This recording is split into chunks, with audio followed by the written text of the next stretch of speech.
AEW has finally become elite. I'm Ollie Davis. This is Luke Owen on the first WrestleTalk live episode of the year, nay, of the decade. It's 2020, people. Get with it. Woohoo! Happy New Year. Hope you had a Merry Christmas. Please press the thumbs up button, give us a subscribe, leave a comment down below with your thoughts on the first episode of AEW TV of the year. And of course, get in your super chats, because we'll be getting to those in the break and at the end as well. Of course, also, apologies to everyone for that first stab at a thumbnail. We went for the two ex-WWE stars debuting on Dynamite. I went for that. I watched the episode, I thought, hey, that will make a good thumbnail title. And I didn't see anything wrong with it. We made it live. You fine folk did see something wrong with it, so we changed it. But if you're really curious, we were talking about Taz, who made his Dynamite debut. Yeah, he's been on AEW Dark. And I thought he was excellent. He was really good. Really good. Really good. It's awkward because I almost want Taz and JR. Always, I was going to say... As a two-man booth. I want Taz and Excalibur. Yeah, that works too. I'm with Shivani, because I really like Shivani on commentary as well. Like, that's my dream trio for AEW, is Shivani, Taz, and Excalibur. Really? If they've got to have a three-man booth, that's the three-man booth I'd pick. Well, I think also you kind of want to go younger long-term, because I don't know... JR was talking just a couple of years ago about retiring. Oh, yeah. Soonish. So... And I think the idea was always to have JR groom Marvez. Yeah. That didn't work out. Did not work. So, but JR's still there. So, yeah, we'll see. I thought Taz was excellent, though. And the other person was Arn Anderson. Yes, he was full gear. He was part of the judges panel. He also came out for the Cody, Sean Spears match at All Out. But I believe this was his Dynamite debut. Well, we think it was in his new gimmick, which is he is Cody's coach, not manager, coach, and it was fantastic. So we'll get onto that. Yeah. But the big talking point of this desk is so sticky. It's not been cleaned since the Christmas show. If you haven't seen our Christmas special, a lot of alcohol was drunk in here. It was a big one, and Pete at one point spewed it all. Well, yeah, he sprayed. Yeah, he didn't spew, but he just he took it. I don't know what happened, because he took a drink and then just went. He just laughed, and it is all over this microphone here. It is so gross, and it's on the other side. You can see it a bit more clearly, but it's just so gross and disgusting. I feel like what's her name? Come on, Seta. Emi Sakura. Sakura. Thank you. And I've lost my train of thought. So. The last time we saw Dynamite was that angle with the Dark Order, and it wasn't good for a multitude. Not Eric Cannon, has been pointed out to me. It was not good for a multitude of reasons. One, because of those punches delivered by Eric Cannon. 100%. He's an indie wrestler who jokingly claimed that he did it, but he wasn't. I don't know, because I was out of the wrestling news loop. Like, when I take a break from work, Like, I don't care. You unplug. I unplug. I'm not keeping up with wrestling news. So that was my first day back. So I was kind of catching up on all the wrestling news. And I saw that, and I read and I went through his Twitter feed. And his Twitter feed is all about him with worked punches. And I was like, okay, cool. So it was him then. And I went onto various wrestling websites. They all said it was him as well. I don't know where the story is that it was all a ruse and he was making it up. Yeah, I think he must have said it somewhere, or someone else had said it, but I didn't. Everyone was like, "You effing idiots! You absolute moron!" The amount of people got so hot about it. Yeah. Anyway, it wasn't him apparently. So that Dark Order angle where they invaded the main event segment, they laid the whole of the Elite on the ground. So the Bucks, Kenny Omega, Cody, yeah, and Dustin, and Dustin. Whatever your thoughts on it, you cannot deny that a large portion of the fan base, including JR, we did not like it. Didn't like it at all. And they didn't just not like it, they actively hated it. Yeah, really. I didn't really care. It wasn't the worst thing I've ever seen. I just didn't think it was the best use of that. Yeah, I've seen 20 worse angles in 2019. The thing I had a problem with was that they they did that angle so early. I thought they should have held an invasion off until Revolution or maybe the night after. And it didn't have more high-profile wrestlers in. Well, like the Bucks and Kenny Omega. Well, no, just like... You mean the Dark Order themselves? Yeah, the Dark Order and two guys whose whole gimmick is that they haven't won anything. And I don't managed to lay waste to the entire main event scene. The majority of which has been on Dark. Exactly. Like, there's only been one of those losses on Dynamite. And then the week later, they had their video package. Then the week later, they're in the Dark Order. Anyway, so it was very poorly received. There was a huge storm. Something that actually caused the Young Bucks to quit Twitter. Yeah. They quitter. They quitter. Yeah. So that's sad. And, it seemed like both guys felt... And it's horrible to have so many people just saying what you're doing as an artistic endeavor is wrong and crap and all that stuff. The biggest... I can only imagine. biggest... Mate, it's okay. It's all right. We're turning... It's a new year. 2020 is a new year, mate. It's a new year. We're okay. One of the biggest criticisms that Dynamite has had since its debut is that the Elite aren't pushing themselves because they don't want to Jeff Jarrett this. They don't want to be seen as, oh, you're only on top because you're the guys in charge. Even though they are the most over. Like, the Jarrett thing is, Jarrett wasn't over to the level he was pushing himself at in TNA.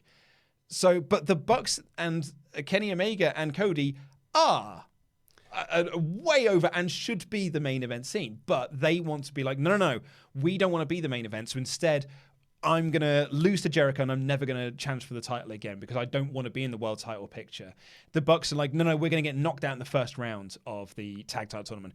Kenny's storyline is, I am rubbish now, so I'm going to be putting over everyone. Yeah. What they wanted to do was put over their new crop of talent that they've got in.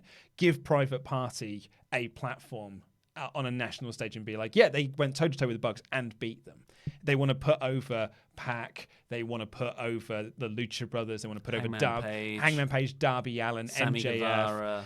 And so it's all been about putting themselves under so that other people can try and get over. But the criticism that people have had is like, well, no, you are the main event draw. You should be the main event group. It's a very difficult situation because if they all went out there and pushed themselves to the moon, gave each other titles, that wouldn't be the answer either. No. But I do agree that they went the wrong way. Like, don't have Kenny have a losing streak. What they did with Cody was fantastic. He can not challenge for the title again. He's the most over babyface in the company. That one worked. I think the Bucks should have got further, at least to the finals, and I think Omega should just have been pushed to the moon as well, 100%. But not in a title scenario. And you should put over the younger guys. And they did a great job building some of them. But then they just get like the Dark Order and then the Butcher, the Blade, and the Bunny. And it's Wardlow. So, you've done it too much. But this episode opened with a recap package kind of the last year, really. So, because it was... Next week's episode will be the anniversary of the official announcement of AEW as a promotion. Yeah, so the first thing that they showed on this video package was that Hangman Page turning the phone around to the All Elite logo and the Double or Nothing announcement. So yeah, but next week is the official... the anniversary of the Jacksonville announcement. Yeah, so they kind of recapped the whole year and more prominently the storylines from the last few months on TV. And it just felt like we're meant to be winning. This doesn't feel like winning. No. Defeat the Elite. Yeah. So they framed that as the opening thing. It was a very good video package. Really, really nice. And then the rest of the episode was about doing what we've all been saying. Putting the Elite at the top, giving them the best matches. You had Cody opening the show against Darby Allin, which was a cracking match. So I loved it. Good. It wasn't as good as their 20-minute draw, but I loved everything they did in that. We'll get to it later. But the main event of the Bucks and Kenny Omega in matching attire, so proper Elite-style faction, versus the Lucha Bros and Pac. Like, that's... What a talent-filled ring. And it was a bloody hell, a main event. Like, I said it in my 4-minute review, rather. This feels... Better be 4 minutes. Hey, did you see my 5-minute Raw review that went under 4 minutes? Yeah. It was 3 minutes 59. Nice. Our editor thought it was hilarious. Because I literally go, like, probably went longer than 5 minutes. No concept of time. But I said in about 4 minutes review, I feel like this main event is what people were expecting every single week from AEW from the get-go. And I think this whole episode almost felt like a restart. They took a week off for the Christmas period and have used that time to really reflect and be like, okay, what have people said is bad about this show? Let's try and address that. People say that we don't do enough backstage interviews. So we'll do some backstage interviews in this. We're not doing enough in-ring promos. So we'll do some in-ring promos there. We're not having PWG bowler matches. Well, we'll have some bowler matches then. We'll have these big... And it felt like it was a really nice balance across the show of all of those things that people have criticized and be like, okay, well, let's right this ship. When they were going down that list, did they stop just before sound mixing issues? Well, I mean, yeah. We'll get to that. We'll get to that. So, it was an absolutely cracking main event. Like, some of the stuff in it. I stopped taking notes. I couldn't take at a notes. point because everything was so fast. But just trust me, there were a lot of knees. I think at one point, Phoenix jumped off the top rope and somehow someone hit a Hurricane Rana on him. What? When he was coming. I still don't fully understand how that happened. I mean, one of my notes here is that Nick gets the hottest tag I've ever seen in my life. He runs effing. It was a big one. It was a big one. I loved the dual slingshot Canadian destroyers on Pac, and then the stereo slingshot Canadian destroyer on the Lucha Bros. Like, that was in one sequence because you had Matt throw Nick into Pac for the Canadian destroyer. Then the pair of them went to the outside to slingshot themselves into the Lucha Brothers and do more Canadian destroyers. It's one of those matches, I wrote it here. I don't want it to end. Oh, so I could just watch this go on. And the whole match was spots, that's what it is. It's a 6-man main event tag, PWG style. If people don't know what PWG is, because we do live in a bit of a bubble, Pro Wrestling Guerrilla, it's sort of the North American indie darling promotion where a lot of these wrestlers, Kevin Owens, Sami Zayn, Cesaro, Dijak, Keith Lee, Matt Riddle. Everyone. The list goes on and on and on. Everyone who is your favorite wrestler right now and for the last couple of years has come through that, has had their best matches in PWG. When people keep saying to me, it's like, oh, this Lee Dijak series they've had in NXT is the best stuff. I'm like, it's not even, it's nowhere near as good as the match they had in PWG. Because that's how good the stuff That's how good the PWG stuff was. Yeah, but that's what we were getting here. But the whole thing was based around, for me, that tension of when Omega and Pac finally stared down. And when they started exchanging those strikes, all the context there, the blood feud that's been going on. And Pac still wants his rematch. Yeah, like them going back and forth was amazing. I like that. That strike exchange for me was better than anything else in this match. Yeah, but totally. that's not. It's just that was also, stuff with the most character in. You also had Hangman Page on commentary to continue the storyline between him and Omega. I actually really loved the stuff they did with Page. Yeah, really subtle. Because before this match happened, they announced next week it's Page and Omega versus Private Party, and Page goes like, I didn't even know that match was happening. Didn't even know it had been signed. Like, really. And it wasn't being like, oh my God, this company, like, oh, the company made a botch and he revealed that. It's all storylines. It's like, oh yeah, they're signing matches for me that I literally no interest in being a part of. There was a bit where JR said, these guys are the best wrestlers in the world right now. And there was a slight pause and Paige just goes, thanks, JR. But he had a glass of whiskey. Yes. That he was drinking. The storyline is drinking all night. Yeah, that he's sort of in a crisis of confidence right now. Yeah. He has left the Elite. Yeah. Yeah, so it's all good stuff. And that's how the show ended. Omega won with the One-Winged Angel. Great main event, great finish. Crowd are going absolutely crazy for all of this because they're stars in the ring. And Cody comes in as well. It's the Elite together, finally being the Elite. That's what this whole episode was based around, that kind of soft reset. And even in that moment of jubilant celebration, there's still a little bit of storyline work going on because they're inviting Paige to come down to celebrate with them in the ring. Yeah. But he's like, nah, I'm good, man. I'm okay up here, man. Yeah, it's cool. Really good stuff, though. Really enjoyed it, yeah. So it ticks so many boxes for me. I thought it was excellent. It's not all great, though, I guess, because that huge Dark Order angle that you did sacrifice all these guys for, really, in that main event bit from 2 weeks ago, wasn't addressed Had that there was just one. Apart from like the opening video package and the Dark Order promo, or the Evil Uno promo that we got midway through the show. The Dark Order didn't come out and attack them at the end of the show. It wasn't followed up on in the traditional sense. So that to me is bad storytelling. Yeah, I agree. I totally get why they did it because it just didn't connect with the crowd, and this shows that they're willing to adapt for the best viewer experience. You don't want to get in the habit of having so many loose ends like that. So hopefully they find a way to tie up these knots.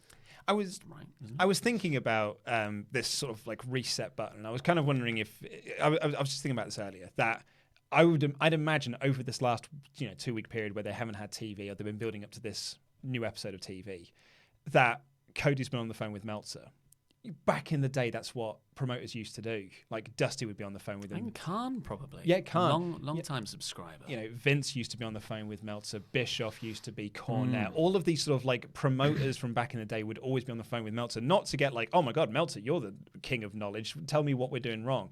It's the like, well, no, you've got a direct voice to a very, very like select few fans, like wrestling hardcore fans. What is it that they're saying about our show? And we can then feed that back and we can talk about this. I've got to wonder if Cody's been, and Khan, as you said, in that sort of same bubble of being like, let's call Meltzer. Let's see what the subscriber base is saying. I think those conversations have been going on since day one. Yeah, quite I just think it's hard to properly reflect when you do have a weekly schedule. And you got to, when the one show's finished, you got to start thinking about the turnover for the next episode. But this 2-week break seems to have been very, very beneficial for them to realize and properly reflect on those first few months. Even just a 24-hour break can do wonders for the mind. So it's very I'm really excited for AEW. I thought overall this was a very good show as well. Yeah, really good. I gave it we'll go over the ratings in the end, but I thought it was an excellent show. Should we have your super chats to see what you guys thought? Indeed. We're going to kick off with Michael Dominguez, who said, why didn't Paige go down to celebrate with them? Dark Order? Nothing on this show suggested to me that the Dark Order were gonna feature in this stuff. Although, like, it does seem to be something that they think can work, because they tried it once in the pay-per-view era, didn't get over. They tried it again in the TV era, and it was working, but then they pulled the trigger too early. They misfired. And the Bucks have done an interview a couple of months ago saying that they think that the Dark Order has the most potential out of any of the acts in that company. I imagine kind of like a Bray Wyatt Fiend kind of potential in their minds, at least. Certainly Wyatt family, yeah. Yeah, and as we've seen with Vince McMahon, if someone's so passionate about an idea, by God, they're going to keep trying it. Oh, yeah. And they he finally got his hot blondes. This is an interesting one from Ket. See what you think on this. Britt talking trash to Rio made me laugh. Like, get better in the ring before insulting other wrestlers. Her gimmick is trash. I don't agree with that at all, actually. I mean, I'm not into Britt Baker, really. I don't think she's connected with the audience in the way they all hoped. I've said before that I don't like the dentist gimmick, because how can you be a professional athlete and also another high-level professional at the same time? It stinks of, mid-90s WWE gimmicks. Isaac Yankem. Yeah. So I mean, I don't like the gimmick either. No, I'm not saying that I don't like a gimmick, but I don't think she's a bad in-ring worker. Like, I would never say that she is. I'd never say she is a trash wrestler. No. She's. I haven't seen anything that's made me excited. I do like the lockjaw. I think that's quite fun, but. Yeah. Well, Zach Icon Linda says, good, safe episode of Dynamite. Glad that Riho retained. Welcoming in the new year with the lads. Lovely time with the boys. Safe? Would you call it safe? I guess in terms of listening to the audience. I'd say safe is a good word. Like, it sounds like it's a derogatory term, but I would certainly say it in a positive light. Yeah. And we'll have this last one from Glass Frame with a very generous donation, who says, hey, gents, Happy New Year. I know AEW have a contract with ITV, but do you think AEW could go to Sky Sports in the near future, with WWE going to BT? Became a Patreon last month, and I'm enjoying the extra content. Thank you very much. No, I think AEW are sticking with ITV. As far as I know and as far as I've read, they're very happy with their relationship that they've got with ITV. Probably could be better because they could get live, but ITV have got no interest in airing it live. And And yeah, the ratings that they're getting are solid, and they're higher than what they would get on Sky. Yeah, you've got to remember that ITV is a nationally available channel over here, so there's no pay restrictions. Mm-hmm. We've got like 5 main channels that everyone has, and that ITV's, the second largest of those. As soon and as all you the freeview channels. Yeah. As soon as you put Dave. it, my nan doesn't have the freeview channels. As soon as you put it on a Sky or a BT Sport, you cut your potential audience probably by, with Sky, I think it's only 30% of people have Sky compared to... And even then, of that 30%, who's got Sky Sports as well Yes. on top of that? Because you've got to, not only have you got to pay for Sky, you've then got to pay extra to get Sky Sports. So it will probably be a relationship with a BT Sport or a Sky Sports would make them more money because they pay more for those exclusive rights fees. But the benefit of ITV, which is hugely important in the growth era, is more eyeballs. Yeah. They want to come over to the UK. That's why Impact was so successful for so many years in the UK, because they were on free-to-air television over here. And you got to remember as well that before they went to BT, WWE were trying to get on ITV. Like, that was their aim. That's where they wanted to be, but have gone in a different direction. Right. Well, let's get into just the. before we do, I've got the result of the poll. So let's Please, see what you guys thought. 8.3 thousand votes. Nice. 44%. 4 out of 5. AEW some. Middle of the Roads got 24%, and All Elite, a 5 out of 5. Got 20%. Wow. So definitely skews upwards. Very skewed up. I think people It's a very vote, crowd-pleasing episode. Yeah, as well. people vote What the Buck, which is the lowest rating, because it's so funny, I think. Because that's got 8%. Yeah, this was far from I can't even fathom a mindset that would think this was a 1 out of 5 show. Yeah, you can't even. Cannot even. But you know what they say? No lemon, no melon. It's a very, very famous phrase. So the show opened. No melon, no lemon. No melon, no lemon, no melon. Oh, sorry, you're right. No lemon, no melon. It's a well-known phrase that means if you want the rainbow, you've got to put up with the rain. Yeah. That's a Dolly Parton quote. If you want the sweetness of a melon, got to have that bitterness of a lemon. Yeah. You got to put in the hard work to get the fruits. The fruits. The grapefruits. No pain, no gain. A quote that until 2 years ago, I'm ashamed to say, I thought was no pain, no game. Oh, interesting. Like a board game. Yeah. And I just quietly stopped saying that. What was that thing that Adam and Joe used to do? They used to do about that. My favourite one of that was when someone said a very untidy room, which was like, God, this looks like a bombsy tit. Yeah. It's slightly misheard phrases. Yeah, they had a name, didn't they? I always remember someone was like confused about how to put something together, and the other person said, "Come on, love, it's not rocket surgery." I can't laugh too much. I've been very guilty of it. Yeah. I remember once in our old movie podcast, he said, I don't want this to sound like bitter fruits. A bitter fruit. Bitter fruits. Anyway, no lemon, Sour grapes no is what I melon. We opened with the recap package of the last year that we've already covered, and then we open with Taz on commentary because Schiavone is on assignment. I thought the setup for this was such an interesting episode of AEW as well. It reminded me of when NXT first used to leave Full Sail, and they used to be in these weird buildings, and they would have this really weird, almost like theatrical stage where the entrance ramp was. Then they had to walk down these little flights of steps to get to the ring. And I always thought, wow, it just looks so interesting because it's so different. And I had the same thing with this episode here, where I was like, I love this because it doesn't look like every episode of Dynamite we've seen up until now. It feels like a super special one, like an old MSG show. Yeah, I got that vibe, like the early days of Raw were in the which was in MSG, the Manhattan Center, and it had the Ico Pro. Yeah, he didn't have the Ico Pro, but directly opposite the hard cam was the name of the venue, Daly's Palace. Yeah. And it was done in this sort of neon thing. You didn't have a stand there. I really liked it. Yeah. It's like, what it reminded me most of was when you go when you bought an old video game and you would cycle through the different arenas and setups. And I was like, oh, this is a weird one. I'm going to wrestle here. Yeah, totally. But yeah, it looked great. It had the very short entranceway, didn't have the big, extravagant entrance. I liked it. Felt it looked small. You cannot deny it looked small. But it did not look low rent. No. And it sounded big. Yeah. So the atmosphere was great. It seemed like, and you know, if they could run a larger venue, they would have totally run a larger venue. So that I'm not saying that they can't do that, but it felt, if you didn't know anything about it, it felt like that was a conscious choice, as opposed to, oh, we can't run a big venue this week. Completely, I agree. Yeah. Yeah, I really liked it too. We opened with the Fighter Fest rematch that we spoke about earlier. Darby Allin versus Cody. Darby Allin came out. With a guy in a mask who I'm going to presume is from the band that do the song for Darby Allin. Yeah.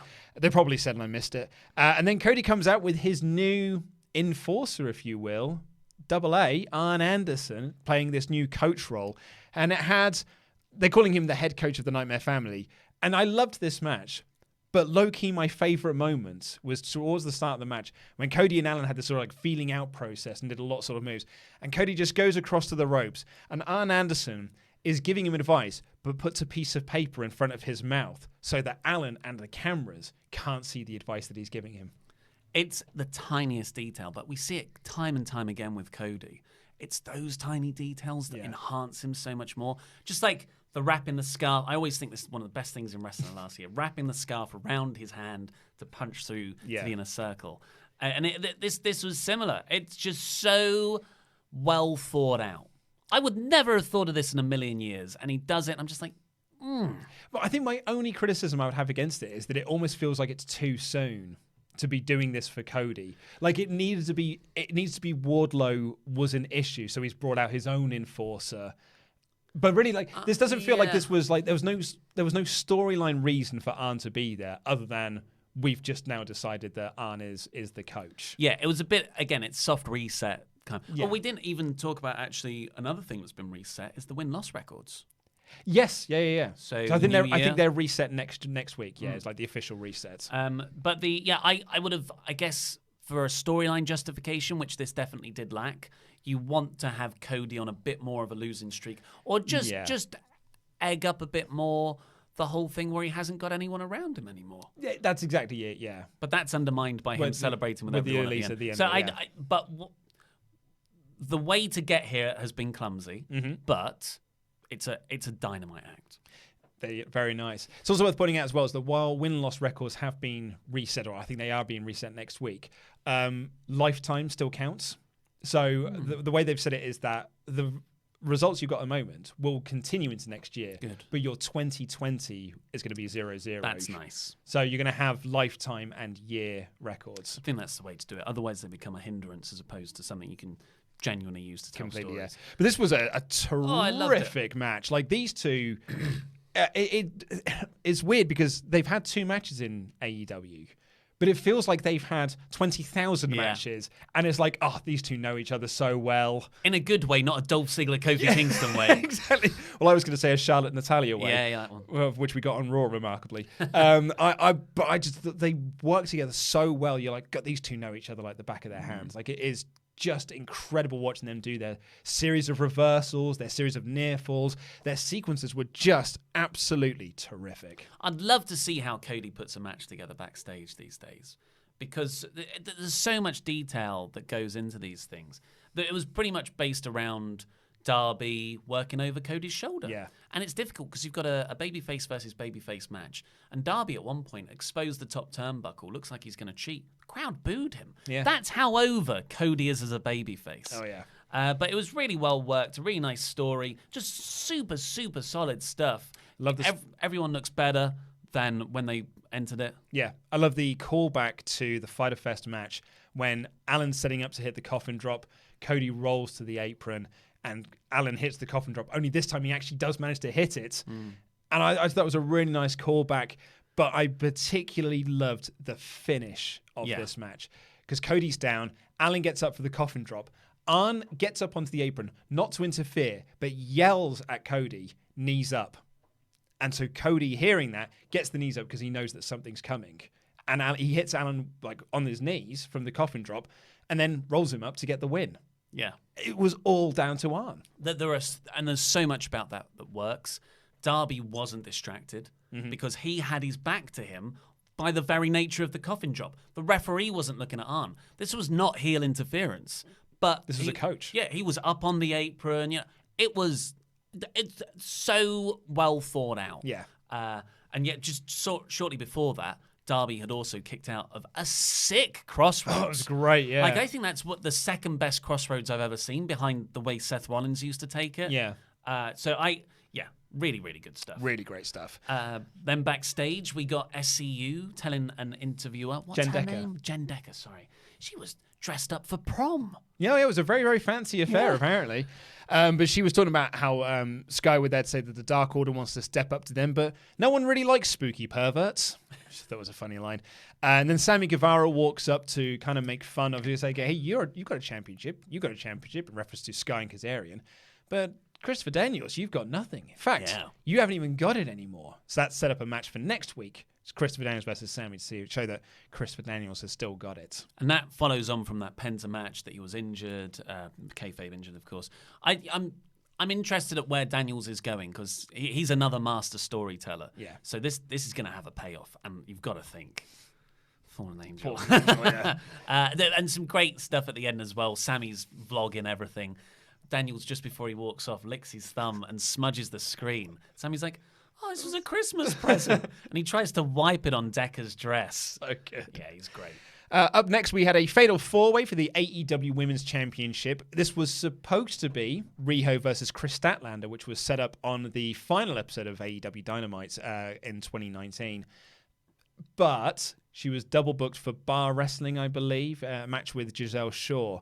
So AEW took the road of, no, the Indies had her first. We could big league them and play we're going to take away from this because we're the biggest show and we need her for national television. But they took the road of being like, nope, you booked her first. We made an error. You got to honor your booking. Is one way to look at it. The other way to look at it is just like, how many people are running this company? Did like not one person, Chris Statlander in particular, and anyone working around and be like, oh, actually, I'm already booked for that date. Shared Google Calendar. Yeah. It's an easy fix. It does seem like a massive oversight that this company didn't know that she was double booked, or she was already booked for a show on a date. And they spent like 2 weeks promoting there's going to be a title match on this date, on the 1st of January 2020. We're going to have a world title match, and we're going to do this match to set it up. It's 2 weeks worth of booking that no one said, like, actually, no, Chris is already being promoted for this other show. I'm not saying that AEW are putting their women's division like beneath everything else. I'm not saying that. The evidence would suggest otherwise. But yeah, it just like there's so many times where it just looks like you don't care about the women's wrestling as much as you keep saying you do. And we criticized WWE for that for years. Then keep on saying women's wrestling, women's evolution as a PR device, and then not back it up. And although this isn't as cynical and bad as that, AEW did base a lot of their launch material around being a leader in women's wrestling, and then week after week they've either shortchanged it or had things like this. So, or they put the title on Riho, even though she's got the next 2 months worth of Stardom, like shows to do. So you can't have the champion on TV for a month. It's very badly thought out. Yeah, and it just made this match feel again haphazard, thrown together. I like the match. Really like the match. I really like the match, but it's just there's only so many cuts, like death by 1,000 cuts that you can take before people do start going, you know what, actually maybe AEW don't really care about their women's division. I just think it is nuts that this is the first time we've seen Riho in action since Full Gear. Yeah, like the Full Gear feels like a long old time ago. And that match against Emi Sakura felt like it was really thrown together at the last minute. There was no story going into that match. It was on the Go Home show. Yeah, and so it just feels like it. And I think Riho being off TV has really hurt her fan appeal, because there was a period when she won the belt first off, she was getting really big reactions. She was coming out when her music would hit, the crowd would really pop because it's quite like a big sort of pulsing music. She felt like the least over person in this match, and Britt Baker was in this match. And you look at like the past few weeks where we've had Big Swole and Chris Statlander and Shana, and it just feels like there are actually a long list of women now that are more over than Riho is, and she shouldn't have the title anymore. And the evidence in this match, the crowd were popping big when Hikaru Shida was getting near falls, but didn't pop when Riho retained. Yeah, I left this match thinking that I want to see Rose Shida. I thought they worked really well together. Yeah. Say what you will about Nyla Rose, but when I've seen her before, she has been green in some parts. I thought maybe it was just the way the match was laid out. If she was, really showcased her strengths, and that's what you've got to do for big monster people like this. And I thought she was excellent. Like the way she looked, she oozed charisma. The stuff putting Shida through the table with the splash on the outside, missing that swanton. Oh yeah. I thought Rose looked great. I thought Shida has really got something. She's so good. Yeah. Baker just isn't connecting. The only real reason she's getting this is because there's the fun dentist thing. Like, other than that, there's nothing really that I've seen that differentiates her or puts her above people like B. Priestley or Shanna. I feel like, I was thinking about this morning, Britt Baker is the 2019 Seth Rollins of AEW. Of someone who is like not that bad. Pushed as like, she's the real crowd favorite. But actually, the crowd aren't really getting to it. And it's just like, she doesn't feel cool. Even though they keep telling us that she is. But yeah, it was a really, really fun match, mostly spots. But it ended with Rio getting a surprise roll-up bridge on Baker to retain, which the crowd didn't, they, like you said, they didn't really pop for. I think I actually thought Shida was going to pick up the win here. I looked at this match, I was like, a month off TV has killed this Rio experiment. We need to go in a different direction. I've got to wonder if Statlander's going to pick up the win next week and win the title. I mean, I think that would be very early. But I would save that for a Revolution and really build up Statlander. It's going to be a good match, though. The size difference is insane. But yeah, then after the match, Nyla Rose beat up Rio and hit a second rope splash through her on the table. Which is why I think that Chris might pick up the win next week, because Riho's going to be going into that match hurt. I do think it's funny as well, if I was to be super nitpicky and critical of this, more than we already sort of have, but that's a super nitpicky thing. They did really put over, it's like, that's the first time we've seen Nyla Rose since she's been suspended. And I'm like, she's walked right into a title match. Yeah. What punishment? Then we got Alex Marvez, he's still around, interviewing Joey Janela backstage, but he can't answer because Penelope Ford low blows him. Penelope, and Kip Sabian and her just walk off laughing. Yeah, so they are doing the Joey Janela Kip Sabian feud, which means that effectively, I guess we've stopped the Joey Janela Sean Spears feud. Yeah, or maybe that can go on still as well. Sean Spears is transitioning into the tag division. That's true. Yeah, which. It's got to be something there with Sean, Tully, Cody, Arn. Yeah. They had that interaction before, didn't they? They did it all out, yeah. Very much looking forward to that. So we got an Evil Uno promo from the Dark Order saying that the Elite has fallen, and we'll soon see the true reach of the Dark Order, essentially teasing that mystery member that we talked about on the final episode of 2019. Yeah, but admit, he was answering to someone. Yeah, which is... Yes, I suppose is almost a different way of looking at it, yeah. So, is there someone that is above Evil Uno in the pecking order? And I've seen a few people say this, because a few people in the comments have been like, I hope it's Marty. I hope Marty is revealed as the leader of the Dark Order. But for me, personally, if we're going to bring in Marty, in the same way if you're going to bring in Brody Lee, I want to see them as singles guys. We've seen them in groups. I'd rather see them have a singles run. But B, we've already got a leader in Evil Uno. It'd be really weird if it turns out Evil Uno is not the leader of the Dark Order, because he's very much been established that he's the leader of this group. Yeah. Imagine if someone else came in as the leader of the Wyatt family. Liv Morgan.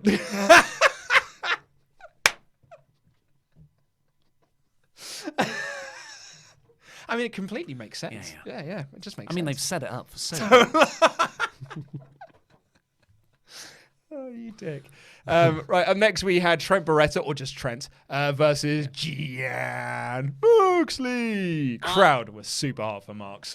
So best friends come out. They get a big pop because, Orange Cassidy's coming. And then Cassidy walks out, bigger pop. I'm like, man, Cassidy's over. You know what? The best friends are getting a real good rub out of this act. It's always good to see him. Trent in particular, I think he's really. I think he's gonna have a good year. Yeah, like he's just consistently putting in these very, very good wrestling matches. I'm really liking him. But then Jon Moxley came out. I was like, oh, yeah, you do this to me every time. This is what being over is. This is a superstar reaction. Yeah. And Justin Roberts it's getting longer, isn't it? Oh, he is. I feel like he's doing it to rib me now. Like he's doing it just to go longer. I want him to go longer. I think the longer it goes, the more of a part of the act it is. And it's not undermining it. It's not making it a comical entrance. No. It just makes it feel bigger. It's really good. It's a really fun presentation from him. I love the way he's walking out through the crowd, and because of the kind of bizarre setup they had, it felt even more. Felt almost like actually the G1 match against Ishii, which was in that really weird building that they wrestle in, and New Japan do. And I thought that this match, I was a bit concerned that this match was going to be too one-sided because they're really pushing Moxley, particularly because he's had those very quick wins against one of the members of the Dark Order. Yay. So I was a bit concerned they might do this very quickly. But especially with the angle. Like there was a storyline thing he was going to reveal if he's going to join the Inner Circle afterwards. Because Trent had those wins over Pentagon Jr. and Phoenix on Dark, which led to a very short-lived storyline on Dynamite.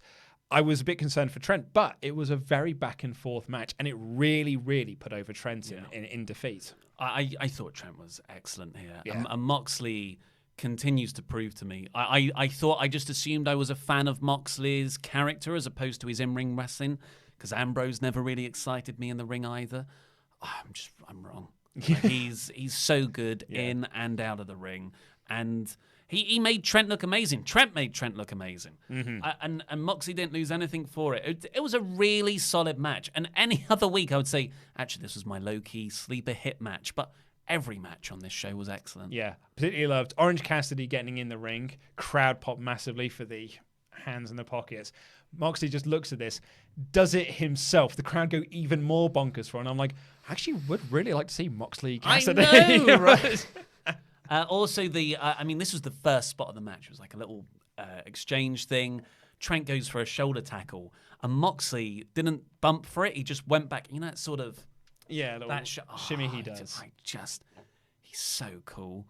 And the paradigm shift that he hit to win the match on Trent was awesome. Yeah. Like, kept him up there for ages. It was like a Big Show choke slam. Yeah. So the finish was that Trent was on top after the sort of Orange Cassidy thing, and he was going... Mox kind of went onto the apron, which was the rampway that they've got, and Trent went to dive off the top rope onto this, but Moxley caught him with a kick, hit the paradigm shift on the apron, on the ramp rather, rolled him back into the ring for the second paradigm shift to pick up the win. Yeah. So it was a really cool finish. Put over Mox, put over Trent. I thought it was excellent. Yeah, and I hate it when wrestlers do that, where they hit the finish on the outside, push them in, and then go for the pin. I'm like, all the recovery time there. Yeah. Just hit them with another finisher. So Mox he's so credible. He's so believable and credible. Yeah. And that's a huge part of his appeal. Completely. But we've got an angle to have. Yep. I would say this is one of the slight missteps of this episode, just because they really pushed Moxley giving his answer of whether he'll join the Inner Circle hard. And I think ideally you want Chris Jericho to be there in the building for that. Yeah. But Chris Jericho was never going to be there because he's at Wrestle Kingdom this weekend. So... Which, interestingly, so is Moxley. Yeah, so they... Oh, yeah. Is one the night... But no, Jericho's on the Sunday. Jericho's on the second night. So I don't know why Jericho wasn't there. Or why they didn't just do that angle now. Yeah. Because they promoted that as a... It's not the worst thing in the world, but WWE do it a lot where they promote something and then they'll kick it into the long grass. Yeah.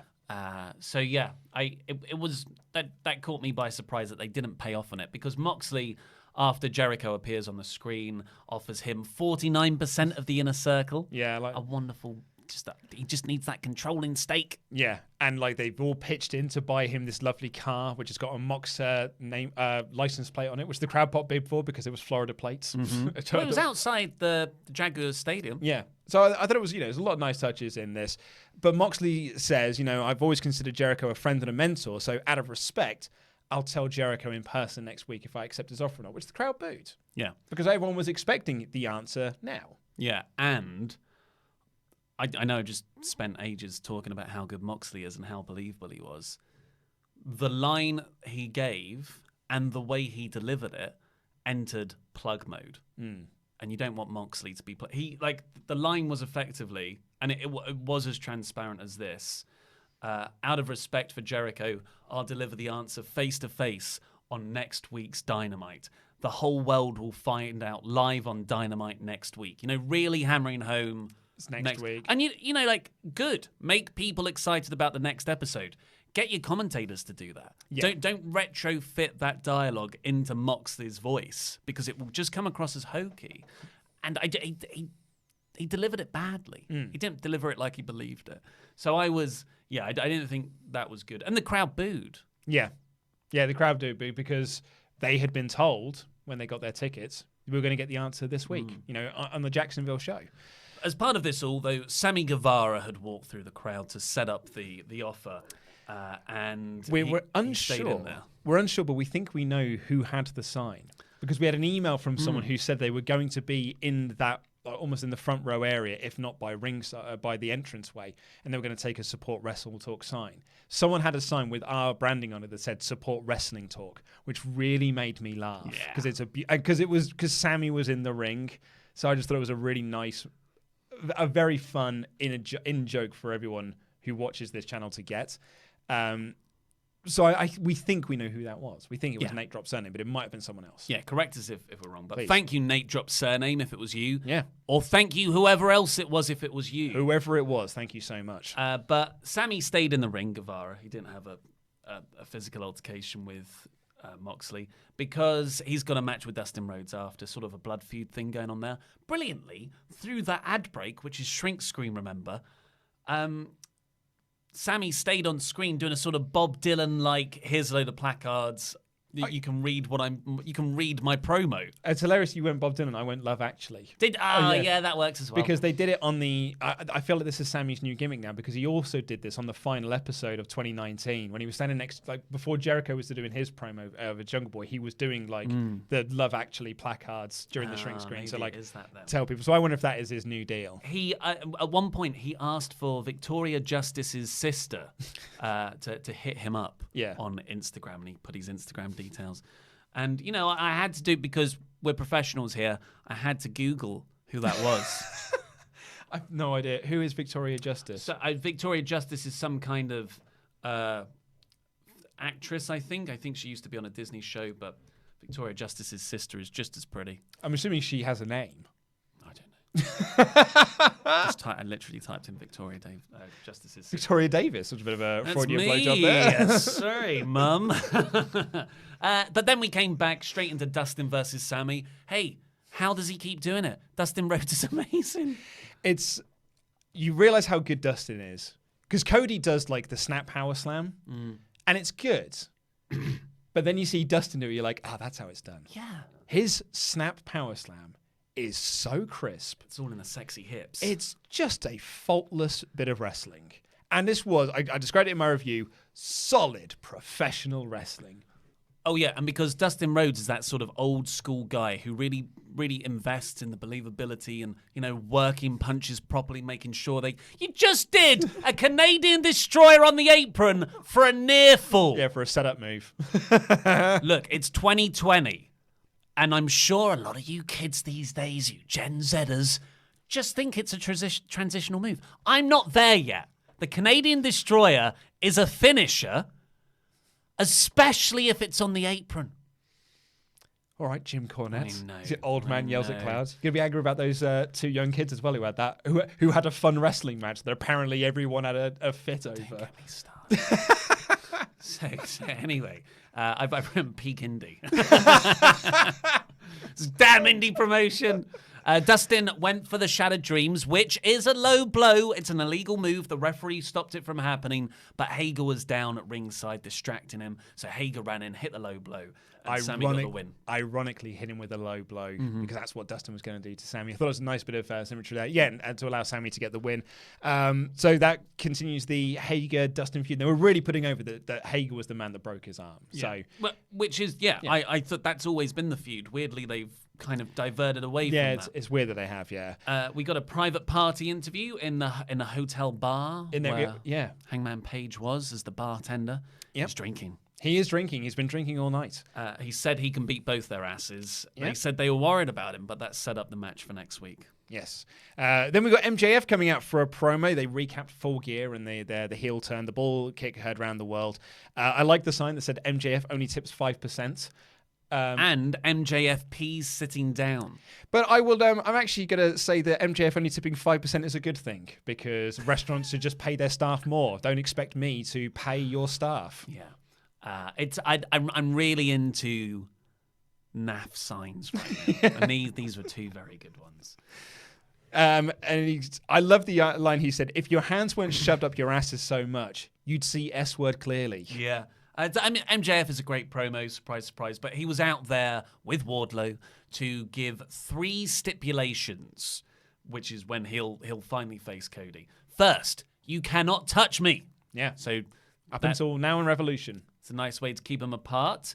The second one was he'll have to fight Wardlow first in Wardlow's debut match in a solid steel cage. Oh, yeah. No liquid solid. No liquid steel cage. I was trying to work out a Metal Gear Solid joke, but I just said the words wrong. But yeah, so we're going to get Wardlow's first match. I'm assuming the cage stipulation is so Cody can escape and Wardlow doesn't have to take a pin. Yeah. As a way to possibly protect him there. What sort of cage do you think they'll have? Go full 80s, big bar? I think it's going to be a big bar cage. Yeah, because we haven't seen a cage match in AEW. I was thinking that, yeah. When they said cage match, that made me think that's quite a big deal, actually. I got excited, yeah. And, kinkily, MGF wants to whip him on live television. Not one, not two. And he kept on going up. I was like, okay, so it's going to be like 40? And he said, not 8, not 9, 10 times. I was like, okay, I'm desensitized to violence, aren't I? I've seen God, I can't remember the name of the film now. 12 Years a Slave. People get whipped loads more in that. So this is so they've set this up to be like, oh my god, like Cody's going to be whipped live on television. The leather's going to rip the skin off him, and I'm sure because it's Cody, it is going to leave some scars and do a lot of damage, and it's going to be brutal. But as soon as he started talking about whipping people, my mind instantly went to the 1980s Master of the Universe movie with Dolph Lundgren when he's getting whipped by that laser thing. And it just looks really homoerotic and really kinky and stuff. And I'm like, oh, this is going to be a very kinky part of television. I think it'll be good. Trusting Cody. This is Cody. Very 80s. It's totally his wheelhouse. My mind, interestingly enough, went to Tommy Dreamer getting whipped by Raven. Yeah, the Sandman. The caning, when he turns around and he goes, please, sir, can I have another? And I think Cody, will take these whips and he'll just turn around, get right in MJF's face. MJF will be scared, but you can't touch me. I'm excited to see where this goes. I think it's got a lot of potential. After that, we had Jungle Express. Jurassic Express. Sorry. Jurassic Express do a recap of the Jericho stuff. And, our boy Luchasaurus is in there. Yep. Do you want to try and do the Luchasaurus promo? There was a lot of sound mixing troubles for the next couple of segments where they just played music. Yeah. Marco's stunt tried to hug Decker like he was a zombie. It pulls him backwards. It is when he is standing next to Luchasaurus and Jungle Boy that you realise how short Marco's stunt is. And Jim Cornette's favourite wrestler. We had Rio backstage, didn't even get a word out because Britt Baker interrupted. There was music playing too loudly to really hear what she was saying. She said something about having a dental practice on the side. Well, okay, so Baker's promo here, which is where I got the Seth Rollins thing of you're being pushed as a babyface, but no one's connected with you, so you almost turn heel. Because her promo was, you're never here. And I'm here every week busting my ass. I'm here making this women's division. I've got a dental practice on the side, but I'm making time to come here and make AEW the best it can be. Where have you been? It's totally Seth versus Brock. Yeah, that makes a lot more sense now, that comparison. What didn't make sense to me, and please correct me if I've missed it because I haven't been keeping up with wrestling as much as I usually do over the last week. Michael Nakazawa was kidnapped by Pac, and he was in the background and then translated for Rio. Yeah. There was no follow-up on the Pac. There was no follow-up because Pac kidnapped him, said I'm going to do something horrible to him. I think they did something on Dark. I would have liked that to have been recapped because I was really invested in that storyline. Well, there's a lot of stuff that they do on Dark that should really be recapped on AEW Dynamite. Because But this started off on Dynamite. I know, but I was going to say, my point is, if you put it on Dynamite, it might make people go and watch the YouTube show. It's what we always said about the WWE networks, like show NXT on, segments of NXT on Raw, hype packages and stuff, because it might make people buy the network. And then it was the main event. But interestingly, just before that, they ran down next week's episode. They, lots of exciting matches. Rhodes Brothers versus the Lucha Bros. Mm-hmm. Yes, please. Yes, please. The Statlander Rio match. It's a stacked card. But also, because it's in Memphis, it's going to be a Legends of Memphis wrestling theme. How do you do that when Jerry Lawler is under contract with WWE? So's Jeff. Yeah, good point. Yeah, like a lot of the big... Jerry will be there then. Oh, Jerry. I'd imagine Dutchman's hell. Like, they'll have something... This is a total JR thing. Because JR's done this before in WWF. Back in the Attitude Era, they had... I can't remember which pay-per-view it was. It was a was it Royal Rumble? No, it wasn't. I don't think it was a Rumble. I can't remember which pay-per-view it was, but it was like in 98 or 99. We watched it. No. Yes, they did it twice then. I was thinking of a different show. I think it was Royal Rumble 2000. And I think they were in St. Louis or something. And they had the Legends of St. Louis wrestling out there because they had the Vashons out to do it. And that was all JR's idea. So this really feels like a JR idea to celebrate the Legends of Memphis wrestling. Totally. Well, I'm looking forward to it, though. I think it'll be quite fun. Yes, overall, I thought it was a cracking episode of AEW. Loved it. I'd give it a 4 out of 5. Solid 4 out of 5. Give it a high 4 out of 5 because I really enjoyed the in-week, in-ring wrestling. We've got your super chats to come very shortly, but first, thank you to our wonderful pledge hammers on Patreon, $25 a month or more. Paulie Dangerously Jarman. Hey, there he is. Do you want to do the next one? The craftsman, Blake Quinnell. Yeah. Blake Carpenter. The $100 man, CD Horvath. I'll do the next one as well. The Kessel Run, DX You do it then. Solo. That's fine. Yes. It's okay. We'll get there. The Rocket, Dan Van Sky. Thank you, Dan. Great voice. Justin, could you be any better than Matthew Perry? Nice. Oh, Wonderwall. Brian Gallagher. Thank you, Brian. The Mayor of Painesville, Dan. Thanks, Dan. New $100 backer. Float like a butterfly, Samad Ali. We've met him. What a guy. What a card. He's no jackass. Dano. He's not a jackass, no at all. The Beast, Brock Taylor. Thank you very much, Brock. And WrestleTalk's personal ring announcer, Rodrigo Benitez. Nice, very nice. Very Good much. cheap pop. Now, we are very close to our 4 p.m. cutoff time, so I'm going to give a couple of minutes for people to open up the post-show link. Yes. Post-show go. We're going to do the post-show. We're going to finally do our first ever post-show. We're putting an hour cap on these live reviews, much like AEW does for Dynamite. And if we still have super chats to get to, we'll answer them all on the website. Yes. So the sort of link should be going in the chat now, hopefully. It should also be in the video description. But let's just do a few super chats before we go over there. Yeah, well, we'll do a bit of a tease, I suppose. Let me just get these super chats up. So this one comes in from Jose Quinde, who said, WrestleTalk failed with the YouTube title. Should have been AEW tease 8-star feud, Cassidy versus Moxley. All the stars. All the stars. Joe Zen says, it's 2020, and I really want to see Dustin versus Hager.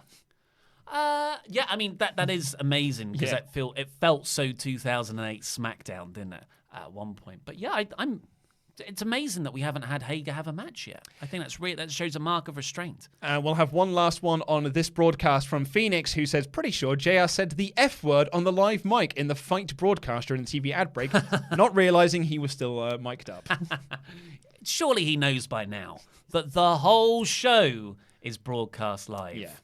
Around the world. Okay, so remember, click the link in the video description or on the chat to go over to WrestleTalk.com, where we'll have the rest of the super chats. We're going to get to them now. But for now, if you're watching the on-demand version, please press the videos that have just appeared on screen to catch up with the latest awesome WrestleTalk videos. The WrestleTalk News has gone live with Luke's 4-minute review of AEW Dynamite. ATW. And press this button right here, which will make you a pledge hammer on Patreon too. You get loads of exclusive content and shout-outs on this very show. I've been Ollie Davis. This has been Luke Owen. Go over to WrestleTalk.com right now. And that was wrestling. Oh, I forgot.